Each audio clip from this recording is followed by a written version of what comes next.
Welcome back dear aspirants. So today we will discuss here sonnet number 18. Sonnet number 18 एक famous sonnet है और ये typical English और Shakespearean sonnet माना जाता है। आपको अच्छे से पता है कि 14 लाइन्स ऑफ iambic pentameter वो अपने sonnet में रखते थे, जिसमें 3 क्वेट्रेंस होते थे और जो 2 कपलेट जिसके द्वारा फॉलो किए जाते थे। ठीक है, तो इसकी राइमिंग स्कीम क्या होगी? इनकी जो शेक्सपियर थे, इनके सॉनेट्स की राइमिंग स्पेशली क्या होती थी?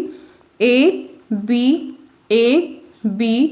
and C D, okay, C D यानी कि शाइन्स, डेक्लाइंस, डिम्ड एंड अनट्रिम्ड। तो इस तरह से इनकी लाइंस होती थी। ये आप पढ़ चुके हैं, सिर्फ रिवीजन है। ओके, नेक्स्ट जो इनका क्वेट्रेन होगा वो किस राइमिंग स्कीम में होगा? E F यानी कि फेड और शेड एंड ओएस्ट एंड ग्रोएस्ट, और लास्ट में 2 कपलेट के द्वारा ये फॉलो किया जाता था, G। ठीक है, तो ये जो कपलेट थे ये यहाँ पर G के द्वारा ये फॉलो किए जाते थे। ओके, सो ये फॉर्म थी शेक्सपियरन सोनेट की।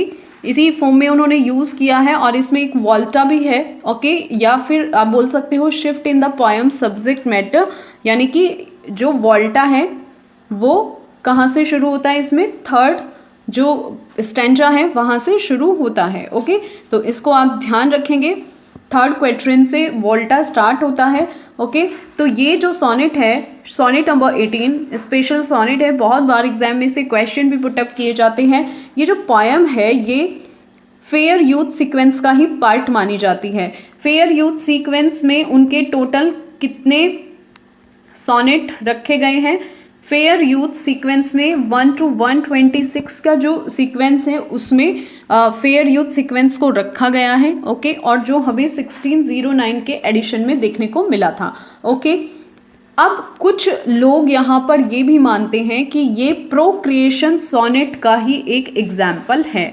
प्रोक्रिएशन सोनेट जो हम पढ़ रहे हैं, ठीक है, 1 to 17 जो हमने पढ़े हैं, ये उसी का ही एक एग्जाम्पल है। बट सम स्कॉलर्स यहाँ पर दावा करते हैं कि ये यहाँ पर एटर्नल लाइफ के आइडिया को शो करता है। ये बात आपको ध्यान रखनी है।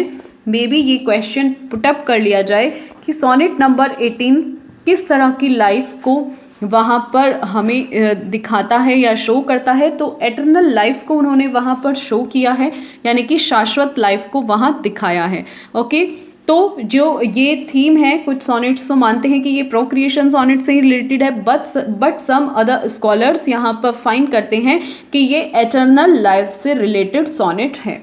ओके, आई होप कि ये आपको क्लियर हुआ होगा। चलिए अब इसको एक बार डिस्कस कर लेते हैं। सो इस सोनेट में जो पोएट हैं वो कहते हैं, वो क्या बोल रहे हैं? जो फेयर यूथ है उसे बोलते हैं, shall I compare thee to a summer's day, क्या मैं आपकी तुलना गर्मी के दिन से करूं? Thou art more lovely and more temperate, thou art, आप बहुत ज़्यादा प्यारे हैं, एंड मोर टेम्परेट, और बहुत ज़्यादा उदार हैं, टेम्परेट या बहुत ज़्यादा संयमी है। रफ विंड्स डू शेक, जो तेज़ हवाएं हैं वो हिलाती हैं। The darling birds of May, जो मई की प्यारी कलियां हैं उनको तेज़ हवाएं हिलाती हैं।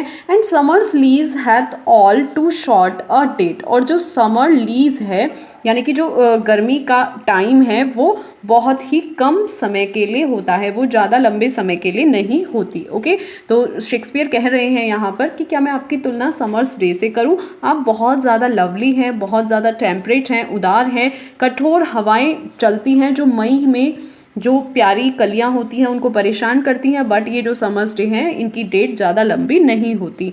Sometimes too hot the eye of heaven shines, कभी कभी जो सन होता है वो बहुत ज़्यादा गर्म होता है। ऑफ हेवन शाइन्स, और उसका सुनहरा जो चेहरा, and often is his gold complexion deemed, और कभी कभी जो उसका गोल्डन कॉम्प्लेक्शन होता है बादलों के कारण वो डिम्ड हो जाता है, यानी कि धुंधला हो जाता है। And every fair from fair sometime decline, और हर एक जो ब्यूटी है उसको कभी ना कभी क्या होना होता है?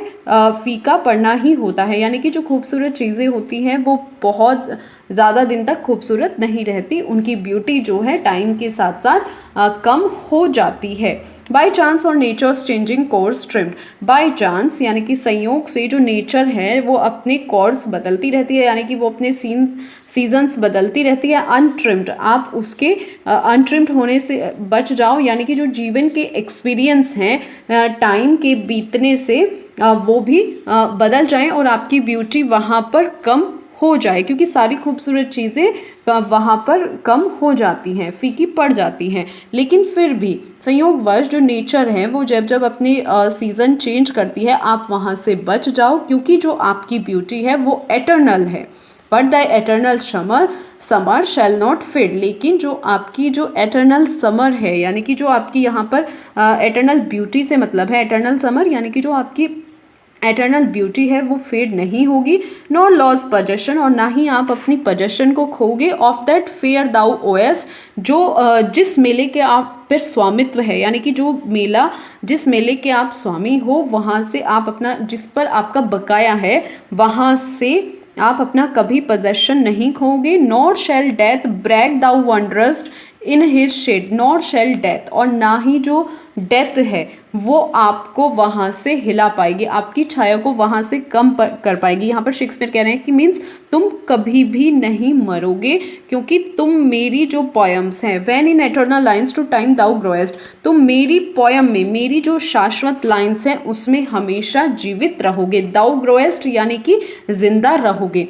And in the last line, so long as man can breathe और आइज कैन सी, इसीलिए लंबे समय तक जब जो पोयम मेरी पढ़ने के लिए लोग जीवित हैं, तब तक, जब तक यह सोनेट जीवित रहेगा। So long lives this and this gives life to thee, आप इसमें जीवित रहेंगे। So long as man can breathe, जब तक जो मैन है वो सांस लेते रहेंगे। आइज कैन सी, आंखें इसे देखती रहेंगी।